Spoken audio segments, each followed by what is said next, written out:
মর্মান্তিক বেদনাদায়ক মেয়ের অন্নপ্রাশনের দিনে খাবার গরম করতে গিয়ে অগ্নিদগ্ধ হয়ে মৃত্যু মায়ের ঘটনা সিধাইতুলাবাগান এলাকায়।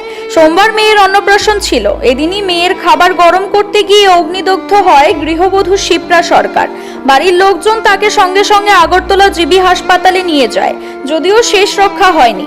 মঙ্গলবার সকালে চিকিৎসারত অবস্থায় মৃত্যুর কোলে ঢলে পড়েন শিপ্রা। মাত্র 7 মাসের শিশু সন্তান মাতৃহারা হলো এই মর্মান্তিক ঘটনায়। গৃহবধূ শিপ্রার মা জানান, 2 বছর আগে সিধাইতুলাবাগান এলাকার তপন সরকারের সঙ্গে বিয়ে হয় মেয়ের। তাদের ঘরে একমাত্র কন্যা সন্তানের অন্নপ্রাশন ছিল সোমবার। সে উপলক্ষে বাড়িতে ছিল প্রচুর অতিথি, আর তখনই এই মর্মান্তিক ঘটনা। খুশির অনুষ্ঠান আর হলো না, বাড়িতে নেমে আসে শোকের ছায়া। জানতো কি আর কি রাখতে দিছে, দোকান থেকে ক্যাশন দিয়ে দিছে, মানে মেজ দেওয়া নাকি আগে জলতা গুণ আসলো সেটা দিয়ে দিয়েছে। এদিন মেয়ের আপনার কি অনুষ্ঠান? মেয়ের অন্নপ্রাশন আসলো, কি রান্না করতে গেছিল চুলার মধ্যে? পায়েস বয়েছিলাম, মানে গরম জলটা বয়েছিল পায়েস করবো। এটা কি অনুষ্ঠানের দিন নিছে? পরে আপনার হাসপাতালে কে নিছে?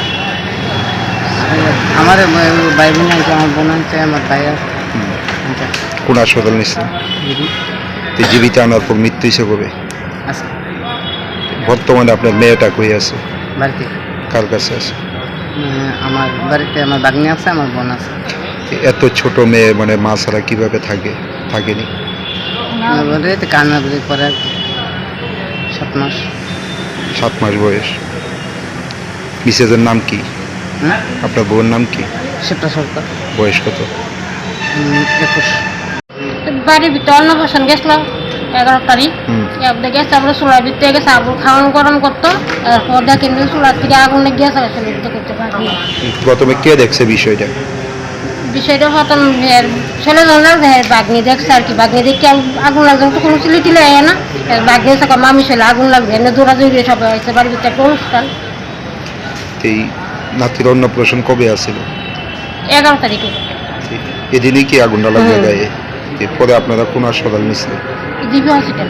তারপর জিবি হসপিটাল ভর্তি করাইছে পরে টানছে। আমরা খবর পাইছি, আমরা আসছি। জীবিত আনার পর মৃত্যু হিসেবে কবে? মৃত্যু আজকে সকালে। কি মনে হয় মানে এই Siri TV, channel for news and entertainment.